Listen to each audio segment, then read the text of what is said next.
Hi കൂട്ടുകാരെ, good morning. എല്ലാവർക്കും സുഖമായിട്ടിരിക്കുന്നു വിശ്വസിക്കുന്നു. അപ്പോഴേ ഇന്ന് നമ്മളാണെങ്കിൽ ഒരു വ്യത്യസ്ത ബ്രേക്ക്ഫാസ്റ്റ് ആണ്. ഇന്ന് ഞങ്ങളുടെ കൊല്ലംകാർക്ക് ഇത് വ്യത്യാസമായിരിക്കും, പക്ഷേ ഇത് ഇടുക്കിക്കാർക്കൊക്കെ ഭയങ്കര നോർമലായിട്ടുള്ളൊരു ബ്രേക്ക്ഫാസ്റ്റാണ്. സംഗതി ഞാൻ കാണിച്ചു തരാം എന്താണെന്ന്. ഇതുണ്ട ഇടിച്ചക്കയും അതുപോലെ തന്നെ നമ്മുടെ കോഴിക്കരൾ റോസ്റ്റ് ചെയ്തതും, ഇത് കോഴിക്കരൾ പെരട്ടുമാണ്. കുറച്ച് കോഴിക്കരൾ അധികം കിട്ടിയായിരുന്നു, അപ്പോൾ അത് ഞാൻ റോസ്റ്റും ചെയ്തു പെരട്ടുമാക്കി ഇടിച്ചക്ക ഉണ്ടാക്കി. അപ്പം നമുക്കിന്ന് ഇടിച്ചക്കയ്ക്കൊപ്പം നമുക്ക് ഈ റോസ്റ്റും അതിൽ തന്നെ പെരട്ടും ഒക്കെ കൂട്ടി കഴിച്ച് നമുക്ക് എങ്ങനെയുണ്ടെന്ന് നോക്കിയിട്ട് പറയാം കേട്ടോ. അപ്പം ജസ്റ്റ് കുറച്ച് റോസ്റ്റ് എടുക്കുക. ഞാനിത് ആദ്യമായിട്ടാണ് കഴിക്കുന്നത് കേട്ടോ, ഞാൻ ഇതുവരെയും കഴിച്ചിട്ടില്ല. ഇങ്ങനെ അവരൊക്കെ പറഞ്ഞിട്ടേ ഉള്ളൂ ഇതിൻ്റെ കൂടെ അങ്ങനെ കഴിക്കാറൊക്കെ ഉണ്ടെന്നുള്ളത്.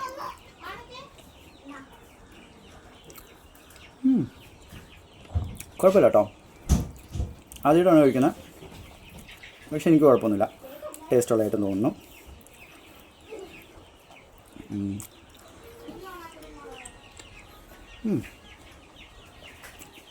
പരട്ടിനൊപ്പം കൊള്ളാം, പക്ഷെ എനിക്ക് കുറച്ചുകൂടി ഇഷ്ടപ്പെട്ടത് റോസ്റ്റാണ്.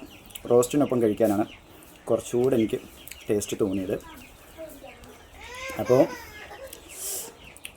കോഴിക്കരൾ റോസ്റ്റിനൊപ്പം ഇടിച്ചക്കയും കൂടെ